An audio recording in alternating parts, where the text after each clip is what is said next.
Friends ఎలా ఉన్నారు? బాగున్నారు.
మీకు కూడా నచ్చుతుంది.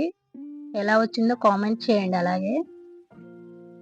అలా కొంచెం నలుపుకొని పక్కకు పెట్టుకొని మరి మిక్సీకి ఎయ్యొద్దండి. రోట్లో దంచుకోవద్దు. అలా చేసుకుంటేనే బాగుంటుంది. మనం నానబెట్టుకున్న చింతపండు ఉంటుంది కదా! దాన్ని కూడా పిసికి పక్కకు తీసి దానిలోకి వచ్చిన చింతపండు మొత్తం తీసేసి దానిలో పులుసు మనం ఇందాకలా నదిమేసుకున్నాం కదండీ! దాంట్లో పోసుకోవాలి.